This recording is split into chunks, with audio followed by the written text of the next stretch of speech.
This is the first time we had tequila on the show. I know what I'm saying. I've been trying to get this fucking Bel Air sponsorship. You know what I mean? I've been keeping it Bel Air on the shows. Oh no, you just gotta show it and. Yeah. No, the Bel Air. I know the people at Bel Air. Yeah, I had Radimus on here. He was my first episode. You know Rad, right? Yeah, I know him. Yeah. He's Rad, I know him, but I don't think we really have a relationship. No? Shit. Let's toss these headphones on, man. Should be good to go. Yeah, Rad is super dope, man. Yeah. You can hear me, right? Yeah. All right, cool. He's doing his thing now. He's independent. He was on over at Payday for a while, which is Premier's label. Oh, it was with Premier? Yeah, he was with Premier, but now he's doing his independent thing. He's like out in LA and shit, chilling. The last episode I had his manager on here. Cause I remember when he did his whole release party and stuff. Oh, you were there for that? I wasn't there, but I was about to say, then I saw you there too. I knew about it. I don't think I went for that one. Yo, that shit was epic. That was a fire party. We were talking about that shit the last episode. That was a moment. It was like some place I've never been to before. It was a cool ass spot. Right off in like Chelsea area, like by the old Chelsea Hotel or some shit. You know where that's at? Chelsea, but what area? Like what street? Oh, it was like in the 20s. West 20th, West 20th. West Yeah, somewhere over there on like 9th Ave. But shit, man, you want me to call you go by Los or Carlos? Yeah. What do you go by now? I mean, Carlos is the government name. All right, so we'll go by Los. We'll go Los. Let's do that. What's up, man? So, yo, welcome to the podcast. Thank you for having me, bro. Yeah, man, of course. I've been meaning to get you on here, man, because like I've been trying to like reconnect with a bunch of people that I used to like fuck with in the music scene when I was like DJing and shit. And going back to like where I met you, you actually it was when I first started DJing for IOD. It was a Trill Fest, and you had to help me. I didn't know how to even set this shit up. I had to set up a mixer. You just brought up a whole. Like, you made me go through my archives in my head just now. I remember that, like, the other day. Yeah, man. I remember that. Same shit. Who else was there? It was like, it was my first time DJing for IOD, I think, at an event space. But we had, like... I think Mad Wiz was there, Yep, too. Mad Wiz was there. We talked about that, too. Mad Wiz was my favorite artist that day because he was the only artist that sent me one track, like, for all his performance tracks. It was just one single. It just made my shit so much easier, bro, than dealing with all the artists that were sending me independent tracks, and then they would come to the show and try to switch it up and be like, yo, play this, play that. You know what I mean? This shit was funny. But yeah, man, welcome to the fucking podcast, bro. Let's talk a little bit, get a little bit more information from you, because we don't really know each other that well. Yeah. But, yeah. We just always seen each other. Yeah, we just seen each other in passing and shit. Familiar faces, like, yo, what's up? You good, bro? Yo, cheers to that. Cheers to that. Definitely, bro. Cheers, man. Yeah. What's your name, by the way? Government. All right. Or by Mac or Outlook. All right, cool. Yeah, hell yeah. So yeah, tell me a little bit more information. Are you from New York originally? Yeah, I'm from New York. Canarsie, right? So I was raised in the Bronx for like 10 years of my life, my younger years. Yeah. And then I moved to Brooklyn and Canarsie for the rest of my life. How long you been? Around what age? Probably from like 9. Okay, word. 10 So years old or something. Canarsie is the home basically. Brooklyn, I guess I adopted Brooklyn ever since. Yeah, I feel you, man. And how long you been like, you know, fucking with the music and shit? Because we're just gonna get some basic info. I got a bunch of questions people told me to ask you and shit too. We're gonna talk about. But let's see. When I started music like playing with it. We could curse on this, right? Yeah, you can do whatever, man. Like, I started playing with it when I was probably like 12 or some shit, 11. I don't remember, bro. I just remember watching this Lil Wayne documentary, and that shit just inspired me to like, nah, I need to live that lifestyle. Was it the one when he was like, he was on the bus and shit? He was, what's the name of that? This is back in probably like 2000. Yeah, the early days. Yeah. Back in them days, like Millie days. You Word. Know what I'm saying? And I just remember this one clip, him in the studio with like Lil Twist, and he was just hyping Lil Twist up because he was like 15, 16, something like that. He ain't get no pussy yet. Yeah. So it was just like clowning him and shit like that. And Nicki Minaj is like, yo, chill, like he just a kid. But Lil Wayne is like, nigga, I had my kid when I was 15. You know what I'm saying? Yeah. So that's like just that whole documentary just kind of like Yeah, isn't that the same? You know? That's the same documentary where Wayne was talking about how Birdman got him head at like 9 years old or some shit, right? Yeah. I remember this. I remember that documentary. Exactly. That shit's classic. So what were you doing? What were you doing? Were you trying to rap, or were you kind of started fucking with beats and shit? What were you starting off as? I started rapping. Yeah? Not, yeah. What was your rap name, bro? I don't really have one. No? I don't think so. I think it was just Los. Okay. That I remember at least. Like I started doing that. You know, like I had my little friends in my neighborhood, you know? Yeah. And this started in Canarsie, not in Canarsie. Okay, work. Canarsie. And we all just started rapping. Like, you know, we was little kids with like little ambitions and shit like that. Do you have a group? I had ended up making a group. Word. Like, I had some shit called Good Money Productions, right? Okay. This is when I was a kid, bro. Yeah, so I was already like out there thinking about shit like this. So ended up having a group. I had like 3 friends already rapping, and then we just all just started like doing the regular freestyling on the instrumentals and shit. Yeah, like on what's that program everybody used to use back in the day? I use GarageBand. GarageBand? I used to use some shit called WavePad back in the day. I was just ever since the beginning I was just straight Apple. It was Word. GarageBand. Word. I got into GarageBand. Cool, and then you know I think YouTube started to become really big at this time too. And fucking what I do, and then I started looking up like how to make beats and shit. And then eventually I ended up buying the Fruity Loops entry level program. Word.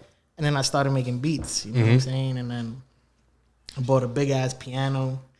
Started like fucking with shit on Fruity Loops, but then I didn't really know what I knew back then. So I kind of got annoyed at Fruity Loops because I felt like I was limited. But little did I know there was like levels to Fruity Loops. You know what I'm saying? Like I had Fruity Loops Lite, but there was like Fruity Loops Pro or some next level shit that gave you just way more things.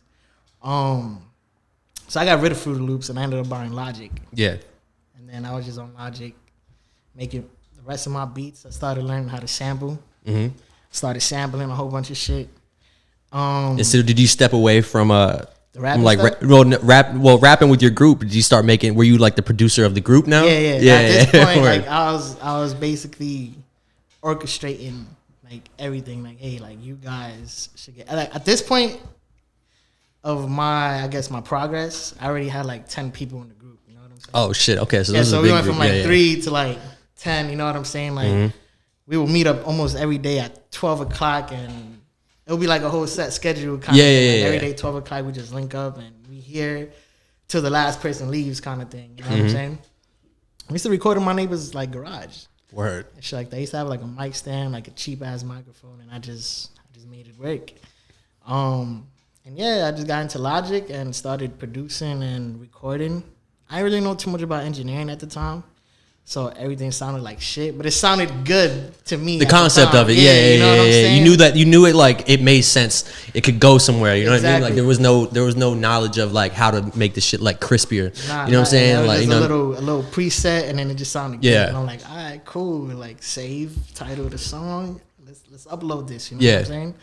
And we ended up starting to upload shit on YouTube, and like little by little, like, man, we were probably 14 at the time now. We uploading the videos and they fucking getting like thousands of views now. Oh, word? Yeah, like 2,000, 3,000, 4,000 views and shit. And this is like mind boggling. Were y'all like promoting this shit in school and shit too? Like going around school? Like, I don't think Instagram was like popular yet. So it was like more, like this was like the end of, I think, MySpace, Facebook entries. Oh shit! How old are you? I'm 24. Oh shit! Okay, word. I'm 29. So I mean, I'm not that much older, but I'm like hearing you say like, oh, it was like after MySpace. This is 2008 and shit. I'm like, wait, what? Like, nah. I go back that far. Okay, word. But yeah. So Facebook, I guess, was like the popular thing at the time. You know, you just put the links up on Facebook. Like, to this day, I still get the reminders of like 8 years ago. We posted this up on this day. It should just be like crazy. Did y'all ever make videos? Yeah, I ended up. You know, it's funny. I started editing videos. Yeah, bro. Like, I ended up buying a camera and like I just try to do it all, bro. You know what I'm saying? Just have an idea of how like everything worked. I was so ambitious for it all. Like, I was if I could do it, fuck it. Like, I'll bust my ass to do it. Nah, that's funny. I actually had like a rap group too when I was in middle school, but we just straight up ripped Lil Wayne's group Squad Up. I don't know if you remember that shit. It was like who was it? It was 3 dudes. It was like Lil Wayne. It's back like when he was younger. Yeah, it was when he was younger.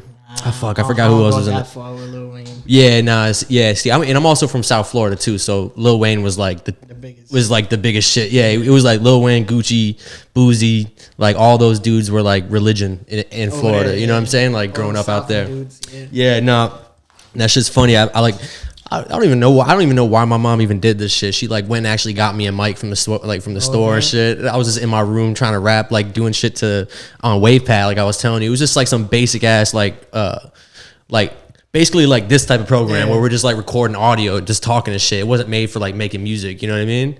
And that shit just takes me back, bro. And so you had Good Company Music? No, Good Music. Good Music. No, not Good Music.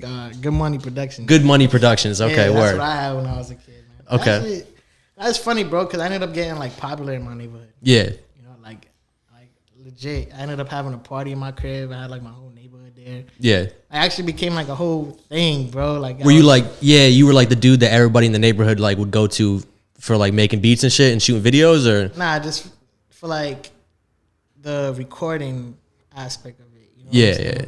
So everyone like, oh yeah, you that kid that did X, Y, and Z. I'm like, yeah, like all right, let's link up, it's working. Like, all right, fuck it. Word.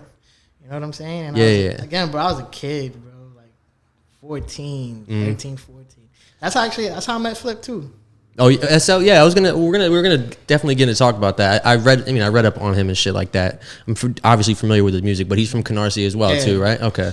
Were you guys like? Was he like somebody that was just reaching out to you at that time? Like he was a part of the group. He was a part of the group. Yeah. Oh shit. Okay, word. Yeah, like I thought like maybe you had started the group and then like he had heard about how you were saying people were like reaching out to you and shit to like record and all that. Nah. So the way me and him linked up, probably again in that same age group, like 14, 15, probably like that. I had a neighbor across the street from me who was friends with him. Mm-hmm. He just called me one day just randomly. He's like, yo, I have somebody out here that wants to meet you. And I'm like, all right, fuck it, whatever. And I was on my way to go somewhere to record. I had like my setup was like mobile. Yeah. You know what I'm saying? I just take my stand with me and my mic and I'll just walk with it and have my laptop in my bag. Yeah. I was already going somewhere. And come outside and he's there. And then, the same conversation, like, yo, I heard you got a studio. Like, I'm trying to work. And I'm like, all right, let's do it. But before he did that, I asked him to freestyle for me. Like I thought I was like Kanye West or some crazy shit. You know what I mean? Like yeah. Like I felt like I was that guy. Yeah. So he ended up freestyling for me, and I said, "All right, cool, yo, you busy tomorrow?" He said, "No," and then I'm like, "I pull up 12 o'clock." At the neighbor's garage, right? Yeah, exactly. Nah, legit. Yo, over here, 12 o'clock, you're gonna see us back there. Yeah.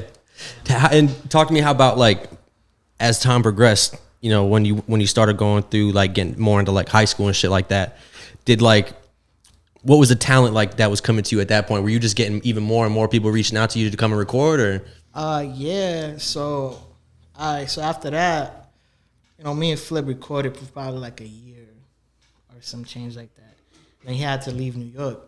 He left New York for like 3 years. Okay. We lost contact from 3 years, and then he was gonna stop making music. Like, I'm not doing this shit no more. But I told him, like, yo, bro, when you believe in somebody. That's what I was about to say. Like, when you first heard him, did you be like, you were like, all right, you got some potential here. You know what I mean? That's what I saw, because, like, everyone else in the group was kind of, like, envious that I was, like, more leaning towards him. Than I was everyone else.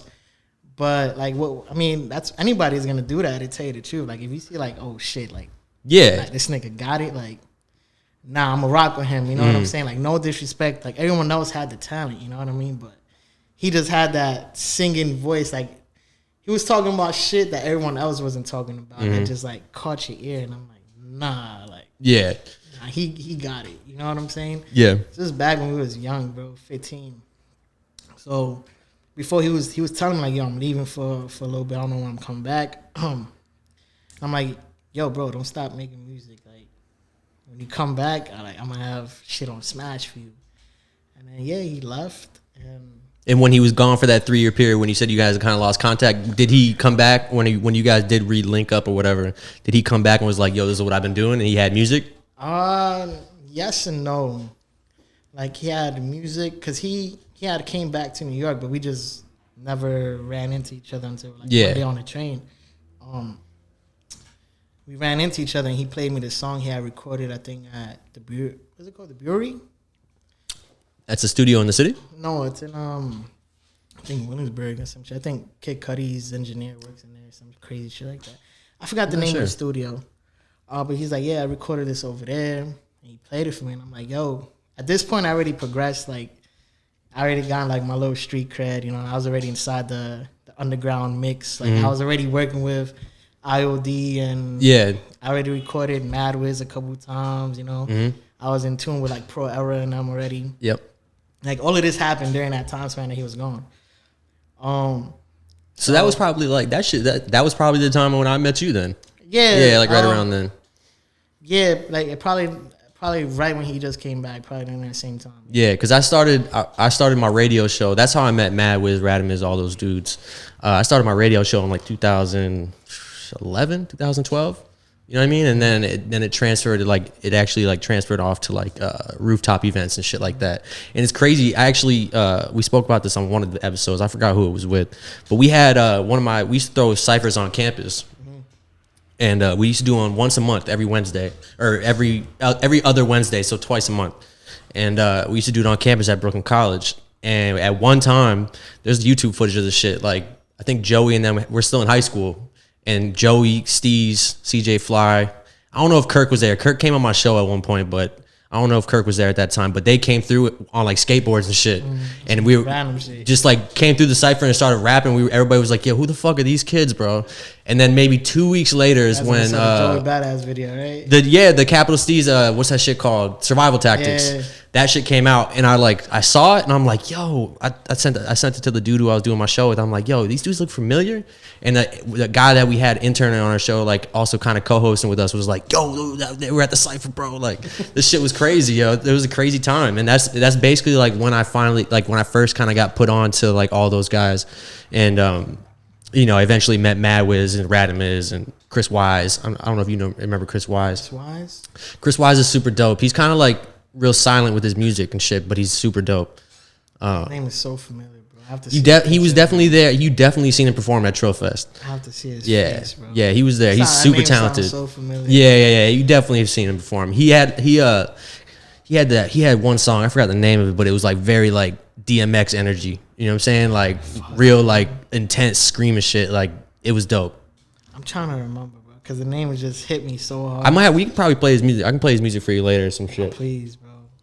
The name sounds so familiar. Yeah. But yeah, bro. Like back to the story. Fuck, I forgot where I left off. Actually. No, we were talking about when Flip came back. Yeah. So Flip had came back. And for people who don't know, Flip Dinero is who we're talking about. Yeah, we're talking about. We the best, you know, epic.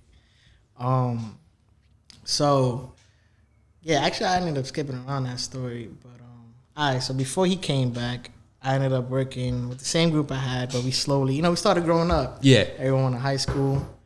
Like we just started not to have time to do it anymore. I still kept doing it and pushing for it. You know, ended up recording like, you know, little hood niggas in my neighborhood and shit like that, you know, I found a little talent in and shit. I ended up doing that for a little bit.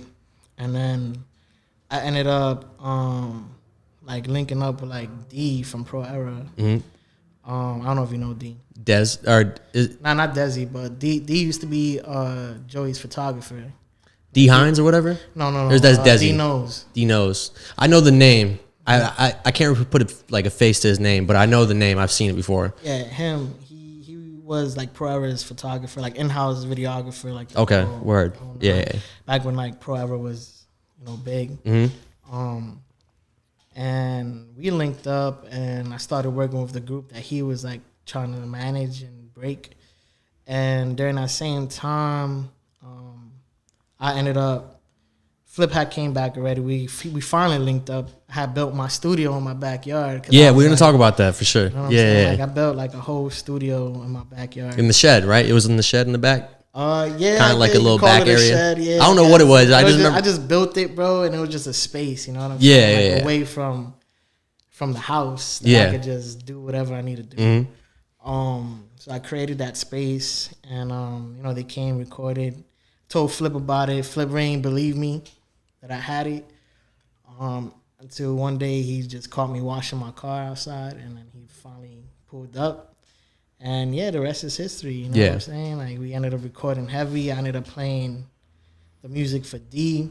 I ended up, like, I was actually taking Flip in as like my artist. You know what I'm saying? Like, hey guys, like, yo, I'm legit. Yeah, showing him to everybody, like, yeah. yo, check him out. You know what I'm saying? Like, trying to get people to do like songs with him and shit like that, just to try to get him into what was the mix at the time. You know what I'm saying? I'm trying to get him to do like the little fucking showcases, and I got him to do like one or two that I remember. But I was like, I don't remember seeing him. I don't remember seeing him at, like, because I remember like doing all the shows. It was like all the same. It was all like the same people. Like, it was always like Mad Wiz, you were there, like Radman's Mogul Club, like a bunch of other people too. I just can't think. IOD. We all used to do like the same circuit of shows. You know what I mean? And it was like, that's how I got introduced to a lot of these people. Not same, bro. Same. That's how I kind of got my name around, because I ended up working with like most of them. Yeah. As an engineer, and I started building my skill up as an engineer. Like, I ain't go to school for it. I was just like winging it and just fucking around. Yeah, you know what I'm saying? And then like little by little, like, I started, like, common sense starts to hit you, like, oh, okay, this is what this does. Yeah. All right, if I do this, it sounds horrible, but if I do this, it sounds, all right, that sounds good. You know what I'm saying? Like, like, engineering, it's its own skill. There's no right or wrong way to do it, but obviously you have like the foundation on how something should sound. And like, when something sounds bad, like, damn, that sounds bad. Like, it sounds bad. Yeah, if you got the ear, Yeah. Yeah, you know what I'm saying? And I think even for like a regular common person, listening to something, like, they could tell that, nah, this shit sounds horrible. It sounds like he recorded it in a basement or some crazy shit. Yeah. Were you kind of like fucking with any like upper tier engineers at the time, where you were kind of just like in the studio with them and you were kind of like learning, picking up on shit like that, or were you just straight up on my own, figuring shit out? That's how I was. I don't know if it was like a pride thing or an ego thing. Like, well, I kept telling myself, like, nah, I'm gonna figure this out. I don't know if it was that, but I never really had somebody, like, I was never an apprentice to anybody. You know what I mean? I was just, if I had something to figure out, it was, fuck it, YouTube. I was about to say, were you know like, you were like YouTube, learning everything off tutorials on YouTube and shit. Legit, and it did the job, and little by little, obviously, as like the tier of industry level that I was working in, I started to get introduced to those higher, more qualified engineers and producers and shit like that. I've been following your page, man. I've been seeing this. Talk to me about that a little bit, like some of the big time engineers that you've been in the studio with now, that you've kind of established yourself as like a well-rounded engineer. I saw you were with Zaytoven.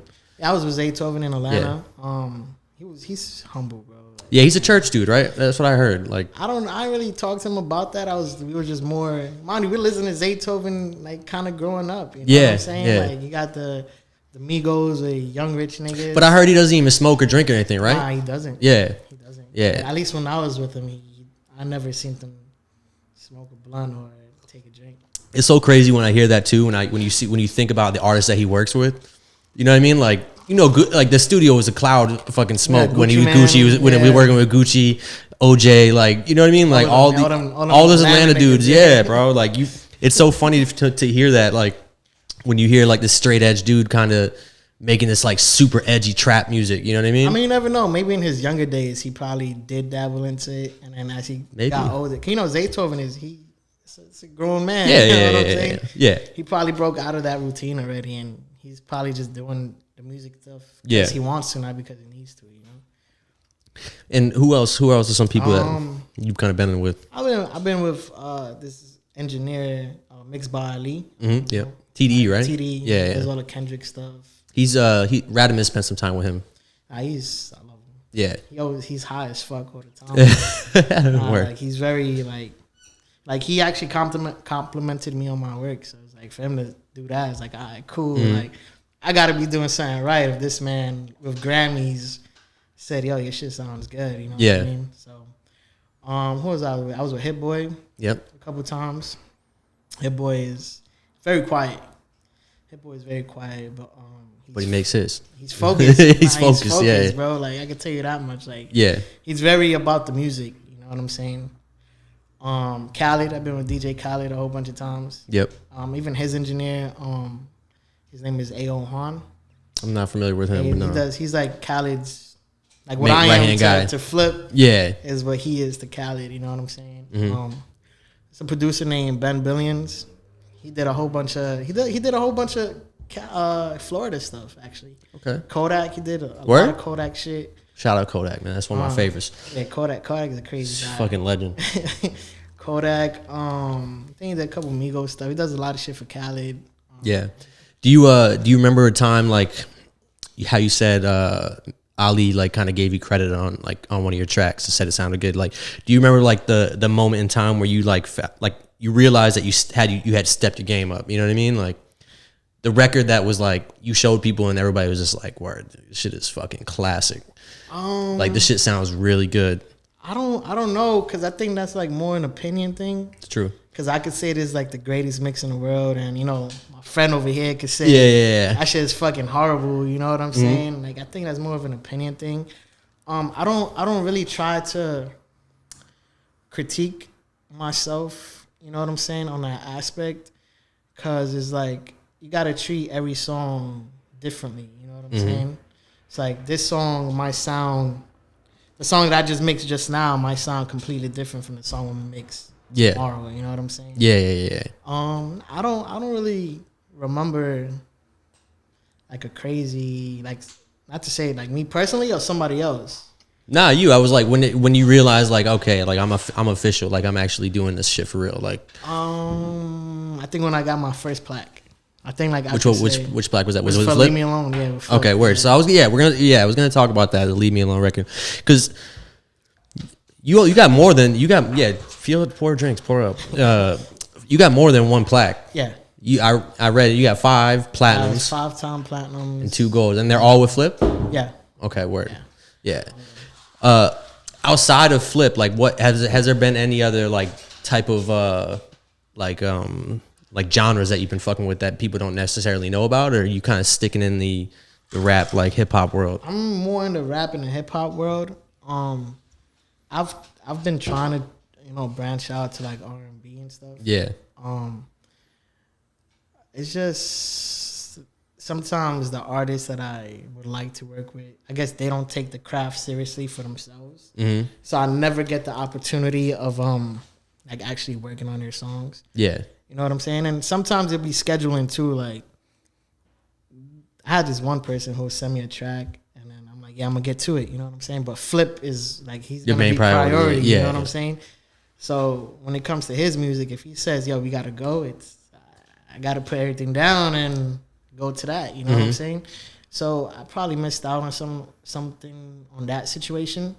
But a lot of the people I tried and reached out to they just never got back. Yeah. You know? I feel like that's like the name of this game too, man. Like just with music in general, everybody's got their shit. You know, everybody's got their own shit going on. It's so hard to like tap in with people and like be able to like work properly. You know what I mean? Or like be able to get people on the same page, like schedule wise, like you said. You know what I mean? And it's always an issue. I feel like in this type of business in general. You know what I mean? Like anything where you're like working on your own kind of vibe. You know? Yeah, the music industry is its own. It's its own world, yeah. And I don't know, like, I mean, I know it on a very different level than you, but yeah. An underground aspect of the music industry and the mainstream music industry is like two. Yeah, the underground I feel like is way more pure. Like I've been in label meetings I've managed a couple artists too, and I've been in like some label meetings, and I see the difference between like working with those types of people and then working with like the local, you know what I mean, like the artists that are popping in the area and shit, and like everybody wants to kind of like link up and make shit happen. When it's like more about, there's just too many other factors that come into play when it comes to like a major label or like too much politics. Man. Yeah, exactly, politics, exactly. And it's like I love music, bro. Like when it comes to like the politics of things, it just takes the life out. Yeah. Of like everything. It does, yeah. Especially when you're dealing with people that you feel like don't necessarily like appreciate the shit that you appreciate, like the way that they should. The way that you know what I mean? Because like when you think of labels, you think of people that like, I don't know, man. These people at the labels like don't necessarily like understand the lifestyle that comes with this shit. They're just kind of like business minded, and you know what I mean? Like they the admin. Yeah, the administration side is just like it's just business to them, but there's a lot more that goes into it. You know what I mean? Like the culture of shit and like you know what I mean. There's just a lot more that plays into part. Like, to the point to like the type of people you're trying to hit. You know? Like it's crazy. Like I mean, I love it because I've learned a lot. You know what I'm saying? Like from being in the underground world all the way up to like coming into the mainstream world and being next to people like Khaled and Nipsey Hussle and them, you know what I'm saying? So it's like you see the big difference, bro. Yeah. Well, talk to me. Let's go back to the "Leave Me Alone" track. Talk to me about it. What it was like. How you said you kind of like realized shit when you got your first plaque. What is that like, bro? Like, what's that like? Because I assume you have your own. You have your own, right? My own plaque. Yeah. You got your own. Yeah, with your name on it and shit. Yeah. Tell me that feeling, man. Like, how did you get it? Did they come in the mail type shit, or you went to the studio and got it, or like went to the offices and got it? So what happened? When "Leave Me Alone" dropped, we was actually on tour with Tory Lanez at the time. So when "Leave Me Alone" blew up, we were on tour. As it was building up, we were kind of like seeing the crowd's reaction at the same time. As the song was getting crazy. You know what I'm saying? But the song blew up. Whatever. I think it went gold. So it dropped in like March 2018, if I remember correctly. And then fast forward, we was on tour with Tory from like May to like August. That was a long tour, but it was like 4 months, three or 4 months. Came back, excuse me, linked up with Khaled, got signed with Khaled, and then I think it went gold before that. Before we announced that we got signed to Khaled. But it went gold and we was on the road. Like "Leave Me Alone" blew up. You know what I'm saying? Like now at this point it's like it's on Billboard. Like I think it was like at number 90 something or some crazy shit like that. Yeah.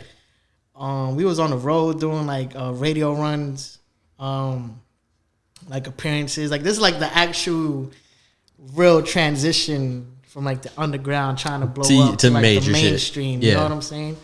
So we was on the road when all this shit happened, and then management, was like, hey, the shit went gold. Shit. Yeah. Cool. Like, damn. Like, all right, cool. We did that. All right, cool. You know what I'm saying? Like it was just so like surreal, Because we always talked about it. Like, hey, we're gonna get a plaque. We're gonna get a plaque. Like we'll be in my studio. Like, hey, we're gonna hang that shit right here. Woo, woo. And then I came back from the road I was probably gone for like 2-3 weeks from New York, just traveling, doing radio runs and shit like that. And came back and they had access. Well, before I came back, they had access for addresses to send the plaque to. Word. Yeah. I was like, whenever I get packages sent to my house, I just never receive them for some strange reason. So I always sent my packages to my friend's house. Like it was a couple blocks away, and cause she always receives them, so she's always home to receive them, or someone is in the house to receive them. So I hit her up. I'm like, yo, it's cool if I could put your address down and send my plaque to. She was like, yeah, whatever. Got sent through. And it was a big ass like box, half of the size of this table, a little bit more. Yeah. And my brother had went to go pick it up for me and brought it to the house. And then when I got home, it was just a big fucking cardboard box in the living room, just ready to be unwrapped like a present. You know what I mean? No, like, I just got home from the airport, so it was like probably 10, 11 o'clock at night. I'm like, oh man. Took the knife out, just started cutting that shit open. And it was my first one was the gold plaque for "Leave Me Alone." Yeah. I just looked at it. I'm like, damn, that's my name right there. That's crazy. Yeah. And I just looked at it. I just laid it on the couch and I was just like staring at it for a little minute. You know what I'm saying? Yeah. Like, damn, like it's a good accomplishment. But I didn't keep that one. I ended up gifting it to my parents. You know what I'm saying? That's a good one. That's a good one to get. If it wasn't for them, investing in me when I was a kid in the beginning, I probably would have never been at this point in the music industry or my career in the music industry. What was their reaction to it? I think they realized that the shit was serious. Yeah, you know what I'm saying? Like it wasn't a hobby to them. Like they always just tell me like, yo, that shit's a hobby. Like you're gonna be like a doctor, or some crazy shit like that. Yeah. And I'm like, nah, like this shit's getting pretty serious. You know what I'm saying? Like, I'm Spanish, so Spanish fucking parents are like next level, bro. I feel you, like, yeah. Like they look at things completely different. Mm-hmm. And they're very traditional, like go to school. Yeah. Get the job. Go to college. Get the job. Career. You know what I'm saying? Yeah. Have a stable insurance. You got health insurance. Yeah, you know what I'm saying? All like, that shit. Yeah. So like me out of my like siblings, I was like kind of like the rebel. Word. Like my brother graduated college. My little sister graduated college. I dropped out of college. Mm-hmm. You know what I'm saying? I had like probably like a semester or two left in college. Word. Yeah, that's cool. That's also difficult, I can assume, for a parent too. Because you were so close, you know what I'm saying? Yeah, and then it's like, but shit just came up, man. Shit, they got too busy. It wasn't even that, bro. It was just like I was just in school, and I'm like, this shit ain't for me, man. Like legit, bro. Like just only a semester left. You're like, nah, this shit ain't for me, bro. I was one. I already. Come on, I did. Was it your 4-year or 2-year, like associates or? It was associates. Okay, cool. Word. I already did. Like, I was about to say you did like 3.5, and you were like, that's even crazier for a parent. Like, you did 3.5, like only a semester away from the degree or some shit. Nah. So what happened, right? So I went to an early college school. So I went to college while I was in high school. Word. Okay. Yeah. So I had college credits already. Crazy shit. That's what Joey and them did, I guess, too. I think. Probably. Yeah. That's how they found out about the ciphers or some shit. They were doing like the early college thing. Over there, and Brooklyn College. Yeah, you're right. Yeah, Nick used to go there too. Yeah, you're right. He used to take some classes from there. Right. So I ended up going to college during that time. You know what I'm saying? So I already had college credits or whatever. So I was like already advanced. You know what I'm saying? Yeah. Like I graduated high school in 3 years. Like, you know what? Like if I could get my master's, I'll be like 23, 24. Mm-hmm. Like, you know what I mean? Like this is how I was like looking at it. Then I went to City Tech because I was gonna major in architecture. Word. Because that's what I went to high school for, and I loved it. Like I loved architecture. But then I found out that City Tech doesn't give you your certification to become like a state certified architect. Yeah, architect. You know what I'm saying? So I was like, fuck it. I played it smart. I'm like, let me go to a community college, get the loans or the grants or whatever, the free shit. You know what I mean? Let me get my basic classes out the way for free.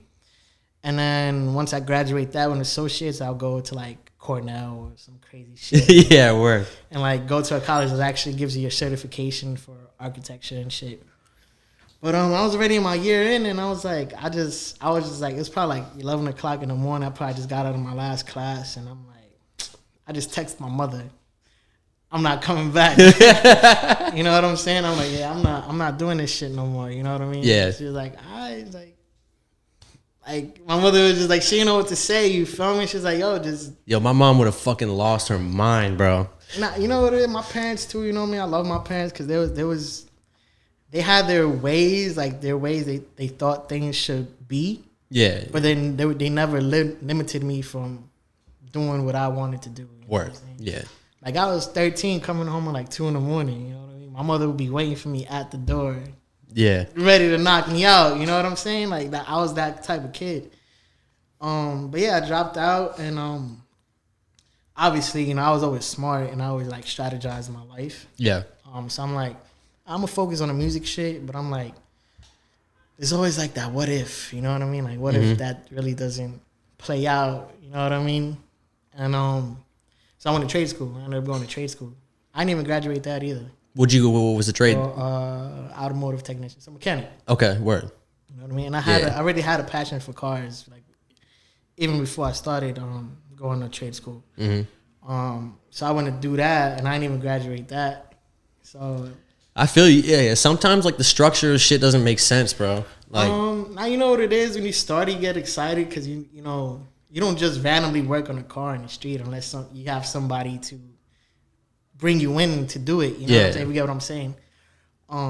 So as I started doing it, I ended up getting a job in the actual field, and then I started realizing like, damn, this school is shit. Yeah, it's like the honeymoon phase wears out. You know what I mean? Bro, like, and I'm like, fuck this. Like I did it. You know what I'm saying? Because I'm like, I'm legit. Now at this point, I'm actually paying.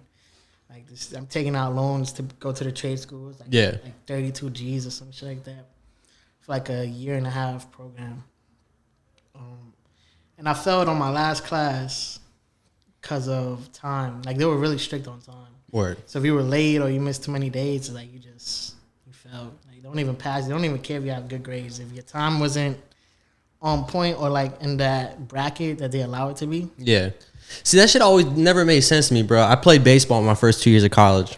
And I went to like this private Catholic school. Only reason I went there was to play baseball. But like there were requirement for the classes. If you miss too many classes, you automatically fail it. Like if you miss more than like 4 or 5 classes, I'm like, yo, what the fuck? I'm paying to be in these classes, bro. I should be able to choose whether or not I come or not. You know what I mean? Like if I don't want to come to class today, I'm not going to come to class. My grades are still good. You know what I mean? But that shit's so crazy to me that they do that. I mean, but I can kind of see it with like a trade school because, you know, you got to probably put on like hands-on hours and like shit like that, clock hours in. Yeah, you know I think they try to treat it more like they try to get you ready for like a job. Field, yeah, know what I'm saying? Yeah, like, yeah. You got to be on time. One thing about me, bro, being on time. That's not your thing? Yeah, bro. Like, it's not my thing, bro. Yeah. Like, at all. I'm like the opposite, bro. I'm always like habitually early. That's like why I stopped fucking DJing, bro. Like, that's one of the reasons why I stopped DJing. Because I stopped DJing because, one, I like more being, if I'm gonna do anything, I want to book the DJ. You know what I mean? I don't want to be the DJ. Actually coordinate. I want to coordinate shit because of the shit that I used to experience as a DJ. Like, I would show up, like, you say somebody's got your set, they're like, yo, be here at 8 o'clock. I'm showing up at 7:30, bro. Yeah. You know what I mean? Like 7:15, 7:30. Then for some reason, I won't DJ until like 10 o'clock. You know what I mean? And I'm like, bro, this is ridiculous, dog. Like, I'll be getting so mad, bro. You know what I mean? Nah, trust me. I know. I mean, one thing I'm always on time for is shows and studio time. Yeah. Not even actually. I'll probably be like 10 minutes late. I'm gonna be honest. That's not me. That's nothing too but, crazy. You know, you're not on like rapper studio. Time. You know? Yeah, exactly. But even if Flip is punctual. He's really that's incredibly important. He actually respects like people's time. You know? Yeah. He will legit tell you like I don't want to hold you up. You know what I'm saying? Yeah. But I mean, I'm late, bro. I feel I'm late. Like I'm 10 minutes out, and like I just hit traffic. You know what I'm saying? Like, if I do leave early, like some stupid shit would really happen. Yeah, I feel. I'll get stuck on a block behind a garbage truck. And that shit just added. That's why I leave like way early, bro. Like I got to be here at 6. I only live like 15, not even, bro. Like 10, 15 minute drive from here. I had to be here at 6. I left at 5 o'clock. And I ate my food in the park, like right in front of the spot. I picked up food. I like parked my car right out front. I was just eating there, watching Vlad TV interviews and shit. Just like text them at 5:55, like, yo, I'm outside if I can come in early. You know what I mean? Yeah. Like I'm always like that. But it's good though to be super punctual, man. Like, and especially for your artist to be like that too, because that like adds a whole new level of respect to that artist. You know what I mean? With an engineer, you know what I mean? Like, nah. But me and him, we grew up together. Exactly. So. Yeah.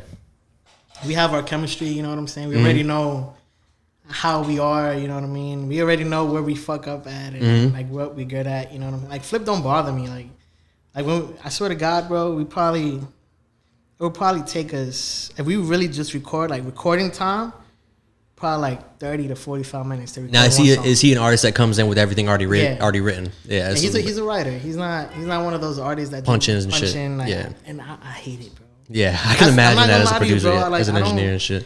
I don't have the patience for that shit anymore. Like when I was like the young kid, like the eager kid to record everyone, you know what I'm saying? I had the time for it. I would be in the studio with you for 6 hours. Yeah. While you're in there. But now it's just like a business, bro. Like, you know what I mean? Yeah, like, and I just feel like now my time is like, not to be like cocky or like. Nah, bro, that's the way it should be. You know what I'm saying? Like, now I actually feel like, now my time is like. Precious, bro. Like, time is money as well. You know what I mean? Like, bro, I don't care. Like, if I'm charging somebody $100 an hour to record with me, you know what I'm saying? Yeah. I don't care if we're gonna go on for 6 hours. But you're gonna pay that $100 each hour. Yeah, but I would rather, yo, bro, I got something to do. Like, we could do this tomorrow, and like we're already like 3 hours in. Like this song, we should have been on song 2 by now. You know what I'm saying? Because that's what I'm just used to. You know what I mean? Like, me and Flip sessions would probably be 3 hours at most. And 2 of those hours are probably just bullshitting. Yeah. You know what I mean? Like the first hour, we're probably just talking bullshit, and I'm probably just setting up the session. Then the last hour, we probably just spend just listening to the song back. Yeah. Just looping the song. Yeah, the one artist I used to manage, this dude Solomon Fi, he was the same way. Like we would just pop into the studio, and it was just like 3 songs done in like an hour. You know what I mean? Like boom, boom, boom, like just done. And then like the last like hour and a half, 2 hours was running through shit, maybe tweaking a little thing here and there. You know what I mean? Like shit was like clockwork. That, I can imagine that being like ideal for an engineer. You know what I mean? Yeah, nah, it's beautiful, bro. Cause yeah. you know there's different types of engineers too. You know what I'm saying? Like there's engineers who are used to just sitting on the computer and pressing the record button. Like that's all they're used to. You know what I'm saying? Then you have those engineers that actually have relationships with artists who, you know, build relationships with artists. And it's like back an example. Like it's like Khaled and his engineer. You know what I'm saying? Like they know how they work. So their flow of work is just so easy, you know what I'm saying? And it's like how you got Ali with like Kendrick and all them, you know what I'm saying? And I feel like that's how it should be, you know what I mean? Then again, you know, everyone's process is different. But me, like if I would ask you first before you, like I say yes to a session, is like, are you right? No, I can't. I'm not doing it. I feel you. Yeah. That should be so fucking, it's like, it just drags, bro, and it's just like I mean, even just being like from the outside as a manager, like being in the studio with the artists, like hearing a song like 4 or 5 times over and over again, bro, is exhausting, dude. Like, so I can imagine being there for like 6 hours, like only recording 2 songs, and you're just like, bro, I didn't probably be one song. It's just that's crazy, bro. That's insane. I've experienced like shit like that before. It's just a waste of money too, bro. It's like and I mean when you look at it at a, I guess, in an independent aspect of it, because you're actually paying for it. Yeah. But when you look at it at a label point of view, like you basically have kind of like a blank check to like run up the studio. But at the end of the day, though, you got to pay that shit back, though, right? So the way it works is, so you have budgets like set up for everything. You know, yeah. Your marketing budget, your recording budget, yeah. You know what I'm saying? Because I would assume like having a recording budget at a lower cost is ideal. You know what I'm saying? Because like I think that's like a label's like dream come true. Yeah, you know what I'm saying. And luckily for us, like me in our situation, me and Flips is like I have my studio and I had built a studio in his crib, so you don't even need a recording budget necessarily. The only thing they're doing is just paying me. You know what I'm saying? And whenever the song gets finalized, they paying the master and you know the final mix shit. You know what I'm saying? So it's like there's really ever any invoices coming in because we're in fucking quad. Yeah. You know what I'm saying? For 10 hours and like renting the studio out for the weekend and shit. Yeah, you know what I'm we just be at my crib because my crib that's where all our songs came from. Leave Me Alone came from there. How I Move, A Little Baby came from there. The shit we got with A Boogie came from there. Like every project ever released came from that one space. Yeah, you know what I'm saying? Yeah, talk to me about let's go back to like Leave Me Alone, because there's some other shit I want to talk to you about how you work with Flip, but what was like the process like when you recorded Leave Me Alone in the studio? What was there like a group of people in the studio? Like he don't like that. It was just him and you? Just me you and him? Now, but between you two, like when you guys recorded the song, you were like, yo, this is it, bro. Like this is a hit. Yeah, you know, like was it one of those moments? Yeah, I mean, you kind of have those moments a lot. Yeah. Because you're in the heat of the moment, like, yo, this song sounds crazy. You know, you got the speakers going. You know it's a vibe. Everything just punching. You know what I'm saying? Like, yeah, this shit is gonna be hard. Woo, woo, woo. But I think that song specifically, it was like, fucking, like, yo, we just looked at each other and we just like, I think this is it. But that song, bro, that song itself was a nightmare because the producers didn't want to clear the beat. So we were so eager to put the song out. And we couldn't do anything about it because the producers weren't giving the green light. You know what I'm saying? So we was trying to be on some shit like, oh, fuck that. We're going to SoundCloud this shit. But, you know, at the time, we were signed with the label Cinematic. I don't know if you're familiar. Johnny Shikes. Yeah, we were with them at the time. And I guess they didn't want to do that at the time. Probably, you know, again, politics. So they got the beat remade. But it just didn't hit like the original beat. So he's like, nah, fuck that. And then probably we recorded that song in like July, August of 2017. And that took a whole year and had some change to come out? It took like almost a year. Yeah. To come out, like 7 months for it to get like clear. Like the song was done, like recorded. Did you guys have to stop listening to it for a while? Because that's how I know I get. Like when I listen to shit, like if it's being recorded or whatever, if you listen to it too much, you just like lose. Like Nah, because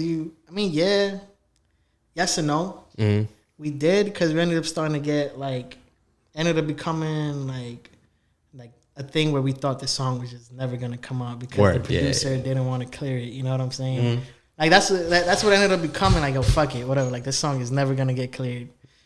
And then it just so happened like the song got remade, the beat got remade. I mean, and probably I think we were gonna release the song with the remade beat, and then all of a sudden the producers like said yes, signed the contract. Yeah, fuck it. And, Yeah. You know what I'm saying? And it's like, oh shit, all right, cool. Now let's actually like conduct like a marketing plan, a rollout plan to release the song.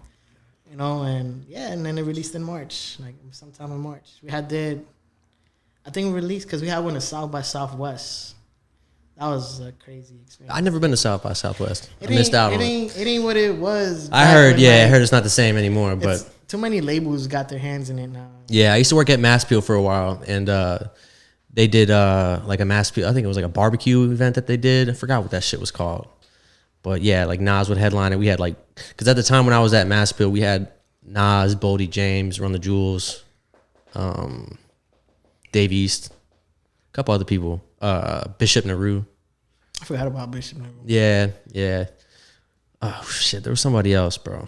I tried to get Radimus on Mass Appeal at one point, but that's a whole other story. Yeah, but one thing I want to pick your brain about too is because this is something that I've been interested in. I've interviewed for a couple positions for it, but you also are like the tour manager for Flip, right? Yeah, I kind of like adopted it. Yeah, it just kind of happened. Were you like the responsible one out the group, and people were just like, you should just, you know what it was? You should just like you know, Flip's camp isn't like every other celebrity's camp. Like Flip doesn't have a million people around him. Yeah. You know, like he never was that type of person. Growing up with him, it'll be him and one other person. Yeah. He would never come around with like 10, 15 people. You know I feel like that's the way it should be too. It's like he was never that type of person. Yeah. So when we came on to like the tour stuff, like when the label told us that, hey guys, you guys are going on tour with Tory Lanez, it was like, all right, cool. You know, and then I just ended up getting appointed like that guy, yeah. You know, that position, like everything ran through me, like emails, like I'm sending in writers, you know what I'm saying? I'm sending in guest list names. I'm working with the people at the event spaces, like at spaces and not shit. Even like, I'll be in that case, I'll be working with the main tour manager, which was Tory's tour manager. Okay. So, you know, I'll be talking to him, and then I would be booking the hotels.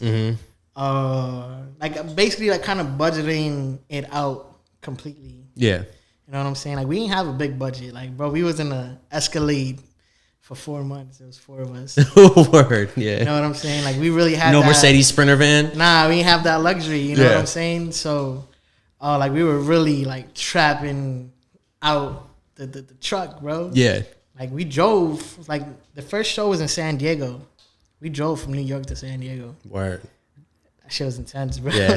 Yeah, you know what I'm saying? Like, yo, bro, that shit was crazy, bro. Would I ever do it again? No. Was it a good experience? Yes. Yeah. You know what I'm saying? But next time I'm not driving. Yeah, we had that conversation my last episode with Brandon, Rad's manager, when they went to South by Southwest, and they said it was like the worst experience of their life, bro. But it was like they look back and they're like, yo, this shit was epic. But like what they did was they drove from New York to Texas and ended up like thinking that they were staying at somebody's dorm room that had extra rooms, but they all had to sleep on the floor. Yeah, bro. And with no toothbrush. My homie Riz was like, "Yo, I honestly, bro, I was in the shower one night and I cried, bro. I was so upset, bro. I was so sad. Like they're always like, yo, I feel you, bro. Like that shit's crazy. Bro, it's real, like the process of like your first real, like learning shit. You know what I'm saying? Like, it's funny he says that, bro, because it's like, you know, you get that excitement in the beginning. You know what I'm saying? Like, yeah, like it's our first tour. Then reality like, sets in. You know what I mean? Like, yeah, like you went in and it's like, damn, like now it's like week 3 and it's like,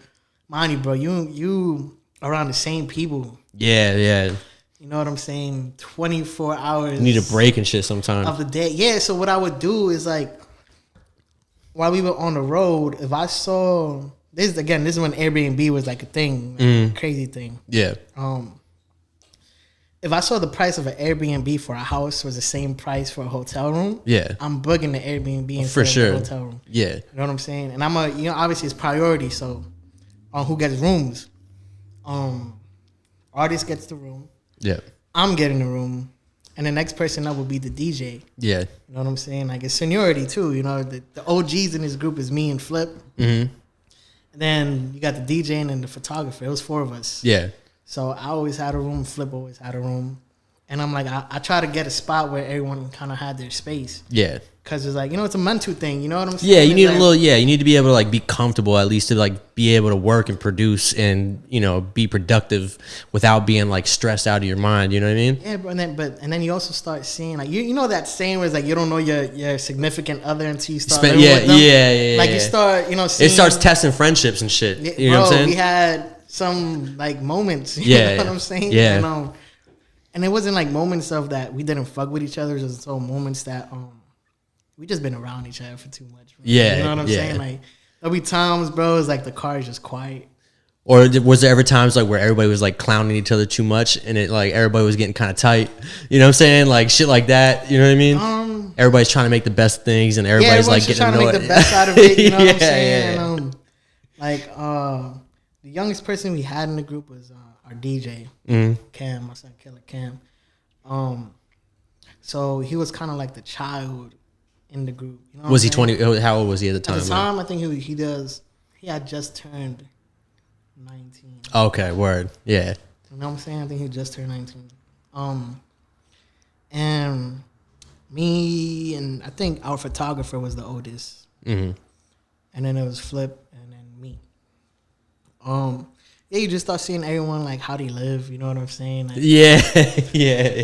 Like it's very like like me again. I'm not even trying to talk shit about. No, that's like that, nah. Of course, it is what it is. And if you guys have a relationship like to the point where you say you guys know each other for mad long, like that's not even like talking shit. It's just like, bro. For instance, like, yo, my man, you're dirty as hell, bro. Like, why are you so dirty, bro? Like, just clean up. You know what I'm saying? Bro. Just like stop putting shit everywhere. You know what I mean? Like, shit like that starts to come into play. Yeah, you know what I'm saying? And it's like you start seeing people for fucking like how they kind of like maneuver. You know what I'm saying? Like, oh, you that type of person? Okay. yeah. I get it. I know how I gotta, move with you and all that crazy shit. Bro, I get like that after like a weekend with some people, bro. So I can imagine like being with them for like 4 fucking months. Yo, bro, what time was it? I think sorry. Oh no, you do think. I'm gonna put this out there.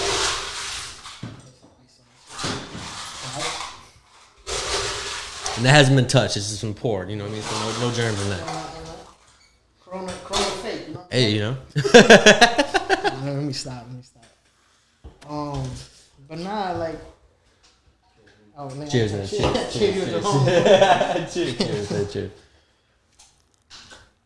But yeah, bro, like again, like, people are raised differently. Mm-hmm.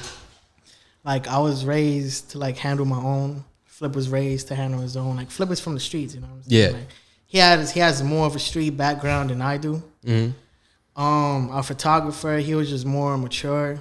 And then our DJ, he was young, the youngest one. Yeah. You know what I'm saying? And I yelled at him. Yeah. You know what I mean? Because it's like, yo, bro, like, handle your own, bro. Like, you know what I'm not your dad, so like, I'm not your guardian right now, bro. Yo, if you're dying, bro, I got you. Yeah. You know what I mean? But if you can still walk, do what you need to do, bro. You know what I'm saying? Like, yo, there were times I would yell at him, bro. Just like, yo, bro, what the fuck are you doing, bro? Yeah. Not even out of like me being stressed out or whatever. It's just more so like, yo, bro, you're a man, bro. Yeah. You're 19. Yeah. Like, I was robbing people at 15, bro. You know what I'm saying? So, like, I had fucking 3, what's some shit? The chirps? The fuck you call them shits? The Nextels? Yeah, the Nextels, but for no reason, bro. I just had 3 of them because I stole them and I had, the financial background to fucking buy my prepaid T-Mobile cards. Yeah. Like, yo, the chirps back in Florida, bro, it was a thing, man.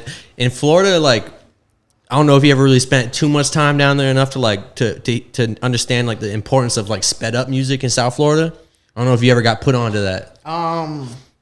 Like everything is like Louisiana type music and like no. Like the tempo, the BPM is like pushed up to like where it's it's like crazy fast. You know what I'm saying? Like they call it fast music. If you go to like YouTube and search fast music 954, it's like a famous page, and they just like speed that shit up. So it's kind of like chipmunk like voice. I got you. You know what I'm saying?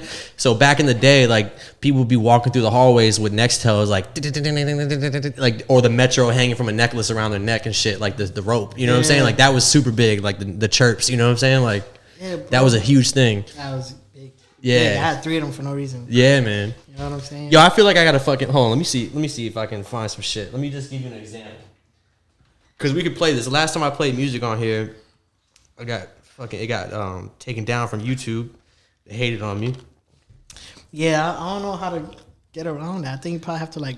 You gotta get permission from the label. Cause like the last dude I had on was Brendan. He also signed. He works at Shady Records. He's an A&R director over there, and he has an artist that he signed from Indiana named Vince Ash. And we played his video, and it got taken down. I couldn't play it because it was Warner Music Group like copyrighted it or whatever on the site. Let me show you this shit. You can't put like its credits or anything like that? Nah, I don't know what's up with that. Like I know there's this website that you could buy like the temporary rights for them and shit like that. that. Yo, let me show you this shit real quick before we move on. I'm gonna show you this shit's mad funny. But like this is like how it used to be. The fast music 954. Let's run it. You can hear this, right? Yeah. So this is like my high school in the song, bro. Like, that shit like It's like New York's version of Getting Light. Yeah. I got you. But yeah, no. So, but talk to me about like keeping on the tour management spot, so traveling internationally, bro. Like with a group of people, I can assume that's probably like. I learned on the tour because it was a North American tour, so it was United States and Canada. Okay, yeah. So I learned quick, but I had to pick it up. Like, thank God I had assistance from our project manager at the time. Her name was Katie. Shout out Katie. She had like whenever I had questions, I was just like, "Yo, how the fuck do I go about this, bro?" Like, but I don't try to hit her up because I try to figure it out myself. You know what I'm saying? And in the beginning of the tour, I ended up like my goal was to create a relationship with Tori's tour manager. Like, let me pick this guy's brain to see how the fuck like this whole thing really works. Yeah, you know what I'm saying? Like I'll be in his like office, the production office. And I'll just be asking him questions. I was probably like that annoying little brother. Like, yo, so what are you doing? Like, what are you doing? What are you doing? What are you doing? Yeah. You know, just constantly like trying to pick his brain. Like, so yo, like if this happens, like how do you go about this? Like to the point where I'm asking like, yo, how the fuck are tours arranged? You know what I'm saying? Like the whole 9. Like I was just trying to pick his brain. But he had so much shit he had to deal with too. Like his responsibilities were way bigger than mine at the time. Yeah. But the international stuff, so I see you guys I saw you guys were spending a bunch of time in Dubai, bro. Yeah, Dubai is like. So I can imagine. I'm going back. I feel you. I know a couple people that have been there, and they all say the same shit. Like, yo, I'm going back, bro. Like, this shit is tight. Like, now Dubai is its own. Yeah. It's like its own energy, bro. Yeah. Dubai is like that's no smoking weed out there though, right? No drugs. No drugs. No, you can drink though out there, right? In certain areas. Okay. You can't like publicly drink out there. Okay. Yeah. Like, that's crazy. Yeah. Isn't that where what's his name got locked up? Futures DJ. DJ Esco or whatever. Yeah. Yeah, he got locked up over there for like dust of weed. Yeah. Fuck. Not even. Yeah, bro. He had dust of weed in his bag. Yeah. It was Future's bag at that. Yeah. And it was just like dust in there and took him in for like 2 months, bro. Yeah. That's just crazy, bro. But yeah, so the way it works when you do the international stuff is you usually have to get like permits. Like working permits technically, you know what I mean? Obviously there's ways around it, you know what I mean? But if you're going out there for a show and you're getting paid, you have to sign like immigration manifest. Yeah. That you send to your point of contact in whoever like kind of booked you out there. Yeah, whoever like or the organizer of the event or the venue or whatever. So you'll sign out, you'll put your passport number, your date of birth, your job title, and you'll send it in and they send it to the government of whatever country you're in, and you just get cleared to because obviously if you're selling merchandise, you got to kind of claim that stuff. But there's ways around all that shit. Yeah. If you're going out there getting paid, like you kind of have to pay taxes on their side of things. Mm-hmm. And then you got to pay taxes again when you come back. Yeah, because you're getting paid in their currency, right? And then it depends how it's negotiated. Okay. So you can ask for like an example. Let's just say you just ask for like $10,000 US. Yeah. To them that's kind of a lot because they got to pay your $10,000 US, but they also got to pay the exchange rate per dollar. Okay. Yeah. So it'll probably be like I don't know, 13,000 Canadian. Let's use Canadian dollars for an example. Mm-hmm. It'll probably be like 13,000 Canadian dollars, but after the exchange and all that shit, it's probably like $17,000 for them. Okay. Yeah. You know what I mean? Like, so yeah. That's when it's tricky, bro. It's a whole thing, but it's not hard as long as you have like your paperwork, right? Like Dubai, for an example, is like very like the only person who could have been on that stage was the DJ, the videographer, and the artist. No entourage. Word. It's legit like a government thing. Like if like the person who's I guess the head of security or whatever in the club, he legit has paperwork in his hand saying who could be on that stage. Okay. Yeah. You know what I'm saying? Like I legit when I was up there, I legit couldn't step foot on the stage at all. And if you did, it's like a heart attack. Like you gotta get the fuck off the stage. Like they're pulling you off the stage, bro. Mm-hmm. They don't care who you are. They'll do it respectfully because obviously you're the talents, whatever. Yeah.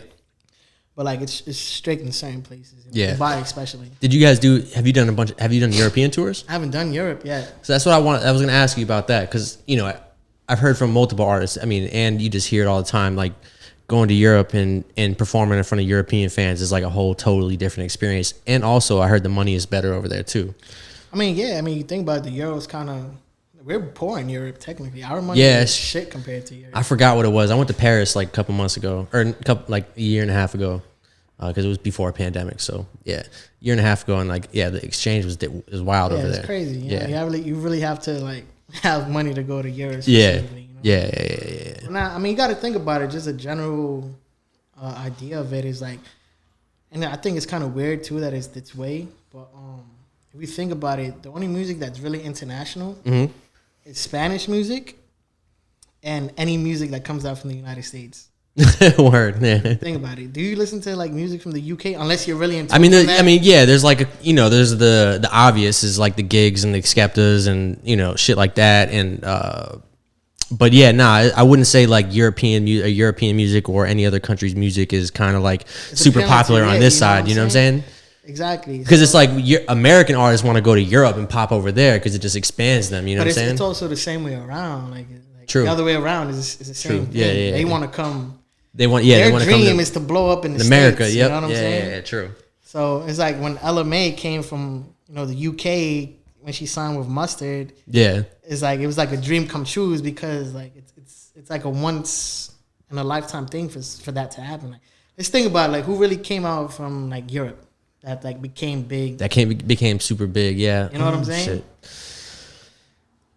You know what I mean? It's hard there is people, but it's just like it's hard to like be able to like just really drop names. You know what I'm saying? Yeah, you know what I mean? Like it just tells you like, but over there they know everyone from over here. You know what I'm saying? Yeah. Because they're just so fascinated by. There's much more of an appreciation on their side for American music. Because they don't have it. They don't get it. Yeah, they don't see it. So whenever an American artist goes to Europe, it's like that's why their shows get sold out so easily. Is because when am I gonna see this guy again? You know what I'm saying? Yeah. So it's like, let me get him now that he's here and sold out show, et cetera, et cetera. But if you look at the United States, it's like a flight to Cali is like we get in a good time. It's like what $400? Yeah. Shit, during the pandemic, it was like fucking $100-something. You know what I'm saying? Yeah.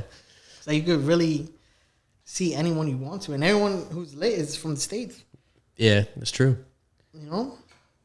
So like I think it's kind of like a weird thing there, unless it's EDM music. Like yeah, that's different. You know what I mean? Yeah, like EDM music is another international thing, which is more like Europe based sort of. You know what I mean? Yeah, I remember when I was with Mass Peel, like Run the Jewels, their European shows were like fucking packed, bro. Like, I mean, all the shows even in the States were sold out. You know what I'm saying? But like when they would go to Europe, they would do all these crazy festivals. Yeah, the festivals. And the festivals are where it's at. You know what I mean? Like shit was packed. But now that like the pandemic's over and shit are starting to be over, you know, things are starting to kind of get back to normal. Like what's the plan for you guys, like setting up tours again? I know I've seen artists recently like getting ready to start setting up tours again. How's that looking for you guys as like as a whole? I think right now in our situation is like more of like we took the pandemic to like kind of sort of rebrand. Yeah. So we're kind of like we just dropped a song yesterday. Yeah, the Get Back. Yep, I saw the video today. I watched it before I came here. Yeah. That's the song we just dropped. So like that's kind of like the reintroduction to like what's gonna happen from here on out. You know what I mean? Mm-hmm. I think like to set up tours, like there's a lot of stuff that's just getting canceled to this day. Yeah. You know what I mean? Like we got booked up for a couple festivals and they already got flushed down the drain. Yeah. Because of COVID. You know what I'm saying? Like Montreal's biggest festival just got shut down that we were booked for. Really? Yeah, it's called it starts with an O or some weird name, but it's like one of their biggest festivals out there, and 2021 is not happening. No. Yeah, no. I've seen a couple artists like releasing some. I know The Weeknd is doing a tour, but his tour is not till next year. Yeah, I've seen a couple people. I don't know if you really. I mean, he's more like a niche kind of sound niche. Dizzy Wright. I just heard he's doing like people are doing shows in the States though, like here and there. Do you know an artist named Jameson? No. Nah, Jameson's super dope. He's super fucking fire, bro. Like R&B kind of like vibes, but he's done shit with like hip hop, like Freddie Gibbs. I still haven't gotten in tune with Freddie Gibbs. I know him, but I never like took a chance to listen to his music. Man, just go listen to what's the name of the album? His first album with Madlib. It's a zebra cover. I forgot the name of the shit, but it's got a zebra print on it. I just never. He's been releasing some fire shit recently. I think his latest single is Big Boss Rabbit, and he sampled like a Nas track for that shit, and that shit is fire. Crazy. Yeah, he's super dope, bro. Yeah, he's really dope. I got have to like sit down and.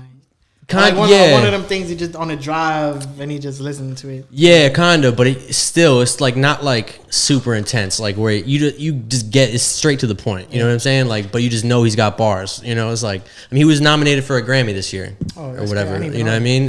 He lost to Nas. Bro, I haven't. I don't know, bro. I guess again, like being in the music industry itself, like the mainstream industry. You just don't. I don't pay attention to like I feel you, everything anymore. Exactly, because you got too much shit going on in your own life, bro. Where it's like, but that's me. I just sit at my computer all day and like or when I'm out like working and shit, I'm on my phone like looking at new videos all day, like trying to find new artists. Like I used to do a blog back in the day, and I don't do it anymore. But like, I still got that in me to like search YouTube to find new shit all the time. You know, that's like my thing. Nah, bro, I've been so out of.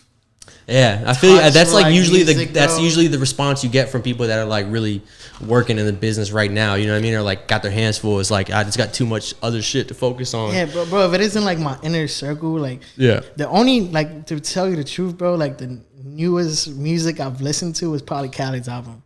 I fuck with. Okay, let's talk about that for a second. We got a little bit of time. I usually, to be honest, I'm usually not a huge fan of Khaled's albums, bro. I'm not really a fan of those albums that's got like fucking 800 verses from different, you know what I mean? It's like a collaboration album, you know what I'm saying? Like the last one I just wasn't a fan of, bro. And the one you just dropped or the one? No, this one is good. That's what I was about to say. The one that just happened now, like with the Jay-Z verse and even the fucking, what are some other songs? I fuck with the Justin Bieber and 21 Savage track. That shit was fire. There's a couple other ones. There's a Lil Baby one that I kind of fucked with. The one with him and Dirk, right? Dirk? Yeah, him and Dirk. But the one before that, like I'm just not really a big fan of those major albums that have all the big artists on it. You know what I'm saying? You got to think about the person. I guess the person like Khaled is. You know what I'm saying? In the music industry, you feel me? Like he's basically the celebrity A&R. Yeah, I mean, again, this is the way I'm looking at it. Yeah. So he's just putting. It's like me finding a hard beat, and I'm like, nah, yo, you would sound crazy on this shit. Yeah. You would sound crazy on this shit. Like I appreciate that. You know what I mean? Like I appreciate the art of like putting artists together and shit. But I don't know, the last one, besides, not the one that just came out, the one before that just didn't do anything for me. I was just like, I really liked it. I don't know if it's because I love that album actually. Yeah. I don't know if it was because like I heard the songs before they came out. Word. Yeah. Like, I remember like going to his house and like hearing the early version. Yeah, that does play a part in it. Like, yeah. It's like I'm just in his studio and he's just like fucking full volume, bro. Yeah, like, that does play a part. Yeah. And one thing I love about Khaled, bro, is like he appreciates the music. You know what I'm saying? Like he's not just looking at it as like a verse and a hook. You know what I mean? Like, he's actually like sitting there and like really taking it in. You know what I'm saying? Yeah. And it's like, and that energy kind of rubs off on you. You know what I mean? So me watching him do that is like, damn, this song just gave me goosebumps. You know what I'm saying? Like, so it's like I really appreciated that album because like again, during the time that he was working on that album too was also the time that me and Flip were also like transitioning to the mainstream life of things. You know what I'm saying? Like getting treated different. Like that whole, it was just a lot in that year. Well, what was that? What, 2018? Yeah. I think he released that project. So it was like, it was just very like, I guess maybe all the events that happened just made me like really I mean, it's different when you're like experiencing that person like real life. You're like, you get to actually know that person. You know what I mean? Khaled for me, the first major artist that I know that signed Khaled or that signed to Khaled was Ace Hood. He went to my high school, so it was just like. I don't think Khaled. That's a kind of like a tricky. Like I don't. He was We the I mean? Best, man. Like Ace Hood was We the Best when he dropped that shit with that big ass song he did, bro. Like the biggest song he's ever done, bro. What's the name of that shit? Because Ace Hood went to my high school. His mom was a security guard at my school named Goldie. And I'm gonna look this shit up right now. Find the name of this shit. But Ace Hood used to be signed to a big label. It's actually the label who put on fucking. I shouldn't say big label, but a local label called Dollars and Deals. That's who actually put on Kodak. I think wasn't Ace Hood with Cash Money and them too. I think he was with them at the point in time. What's the name of this shit? So long. Cash Flow. Cash Flow was the song I'm talking about. Cash Flow. He was with We the Best. That was like when he was, because Khaled was in the video and all that shit. I saw an Ace Hood interview where he talked about that. Yeah. I think that was on Drink Champs. Actually, I think it was. Yeah, he did do a Drink Champs episode. Yeah. And I think he touched on that subject where I think him and Khaled had like it's like an example, like me and my Good Money production shit. It's like let's say me and him are Good Money Productions. Yeah, we're gonna take this to something else. I guess it was like a partnership more than it was. Yeah, probably an artist. Because he used, like I said, he used to be in a group called Dollars and Deals, and Dollars and Deals was like a huge group in South Florida, like from the area where my high school was at. And there was like, I think it was 3 rappers. One of them passed away, but like Dollars and Deals was like the shit, bro. Like was like the shit coming out of my neighborhood, like out of Deerfield. And that's how he got put on or whatever. And then he did the Cash Flow track. And that was like the fucking anthem, bro. Like that shit, the remix had like T-Pain on it. And this is when T-Pain was like, was the shit, bro. Yeah. Like this is like 2008, you know what I mean? 2009, like when T-Pain was like really coming for his shit, you know what I mean? I met T-Pain. T-Pain is a legend, bro. He's a legend. Like even as a person, he's a legend. I went to his crib in Atlanta. Yeah.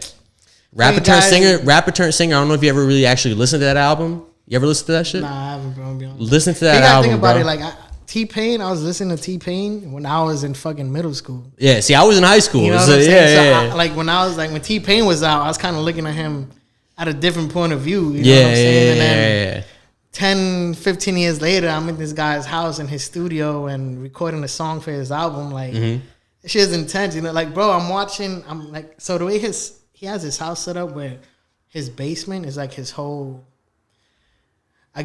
creative space, you know what I'm saying? Is that like where his gaming center's at and shit? Yeah, bro. His gaming center is crazy, bro. Crazy. But like it's a whole like one room is the gaming center and then the other room is a big room, bro. It's the actual studio. Like he has 2 glass doors, bro, with Nappy Boy, the logo. Yeah. You walk in like fucking that shit look futuristic as fuck. So it's kind of like fucking It was like crazy, bro. I'm like, damn, like I'm actually in this guy's house right now. Like, right? Yeah. Like wild. I told him, like I was not to say I was like fanboying or anything like that, but I'm like, yo, bro, like I used to fuck with you when I was in middle school, dog. Yeah, like now I'm in your fucking house, bro. It's just kind of wild. Bro, yeah. I told him like, yo, bro, like I used to listen to you when I was a fucking kid, bro. And I'm in your crib right now. He just started laughing. Yeah. And then you just see like he keeps all his like, I guess his memorable moments. Mm-hmm. Like he'll frame it like a picture and like. He had this one thing, I think, I forgot what award show it was, but he had like the big ass fucking the Monopoly Man hat. Yep. Yeah, that was the shit when he did with Lil Wayne. And he had like the fucking, I think it was like a pink, like the whole Monopoly Man suit. You know what I'm saying? Fuck, how's that song go, bro? I forgot, but it was an award show. Yeah. And he just had it framed up. I'm like, yo, bro, you know what's crazy? I'm like, I watched this. Yeah, you can catch me in the that's the shit. That same time. Like he has all his shit like framed up. Like he has like money, but he was a part of history, so he has like 10 million ringtones sold. Oh, bro, you know what I'm saying? Fuck, so it's dude. Like, Ringtones, bro. Like that's man, how he was far definitely my back he ringtone goes, at one point. You know what I mean? So yeah. Watching this shit down, like you come down his stairs and it's just like it's his memory lane. Yeah. You know what I mean? So you're just watching, and I'm like, damn. Bro, at the time, I'm like 21, 20 or some shit like that. I don't remember. I'm just watching this. I'm like, damn, bro. I remember all these moments as a kid. And I'm in this guy's crib right now just... Yeah, I think his... Fun fact, like, the rapper turned singer, I need you to go listen to that album. Like, when you're riding home, let's put that shit on, bro. Like, his first album. That whole shit was recorded on GarageBand or some shit. Yeah, I think that's when he was like fucking with the auto-tune on the program. Yeah, even him without auto-tune, he's still fucking dope, bro. He's still good. I think he had a documentary out on YouTube. Yeah, that I ended up watching. Yeah, he talked about that a lot. Did you? You gotta watch his Tiny Desk concert because he sings with no auto-tune and shit, and like that shit is amazing, bro. Yeah, it's really good, bro. Like me actually like being in person with him as he's recording the song. Like the time that I was with him, like he doesn't write, bro. He told us like, you know, you asking an OG like, yo, bro, like how do you do this? Like, what's your process? Yeah. And he always used to tell us like, yo, just have fun. Yeah. And I know a lot of homies from Tallahassee too. So, and that's where he's from. Yeah. It's just like listening to his shit up there, like being at parties when I was in college, like listening to his shit was just fucking totally. It was surreal, bro. Like it was surreal knowing that this dude is from this neighborhood. Like I used to have a bunch of homies that used to go to FAMU, which is like a big school up there. It's like Tallahassee's a crazy party school area because it's got FAMU, it's got FSU, and it's got Tallahassee. There's a college. Three big college, like two major colleges, FAMU and FSU, and then Tallahassee Community College, which is like one of the biggest community colleges in Florida. You know what I mean? So, and they're all within like 7 miles of each other. So it's just like it was like rated like the #1 party school at one point when I was in high school or college. That shit is nuts, bro. That shit is nuts. College when it's homecoming season. Yeah. It's fucking nuts, bro. Even spring break is even to talk about it, nuts, bro. I was like, yo, bro, I was in Miami during spring break. Oh, dude. Like I've lived in Miami during spring break. Yes, bro. During COVID, bro. Like, and it was crazy. Like strips was Yeah, I used to live on 2nd and Collins. Like, you was on it. I was on 2nd and Collins for a year, bro. I used to live on 2nd and Collins for 6 months, and then I moved right across the street from 11, which is like the 24-hour strip club, like where all the rappers go and shit. I know 11. Yeah, I used to live right across from 11 and the towers, the penthouse, like, or whatever, towers or whatever. I used to live on the 30th floor, and so like I'll wake up at like fucking 10 o'clock, 11 o'clock in the morning on a Sunday, and the music is still fucking boom, boom, boom, nah, boom. Bro, boom. Miami is crazy, bro. Like, bro, I'm sure you know a club Space too. I know Space. Yeah, honestly, when I lived in Miami, I never went to the clubs, bro. I was always like a bar dude. Like I never really fuck with clubs in general. You know what I mean? You know, it's funny you say that. It's like I have friends that come to New York. Like I don't party in my city. Yeah. I kind of like to come home and like just. Yeah, chill, you know I've always been a local guy too, bro. It's just like I just like going to small shit where I'm not like fucking bumping elbows with people, where I can actually like pick up, you know what I mean? Like you're talking to chicks and shit, you know what I mean? It's a little bit more like casual. For me personally, bro, it's like my life. Mind you, again, back on the tour manager thing, is like I'm this guy's tour manager. So you're always partying. So I'm always in the club. Yeah, I'm always in a festival or in a show. Like it's just loud music, you know what I'm saying? It's annoying females. Yeah. Trying to get in trying to get section, backstage. You know, shit. you know what I'm saying?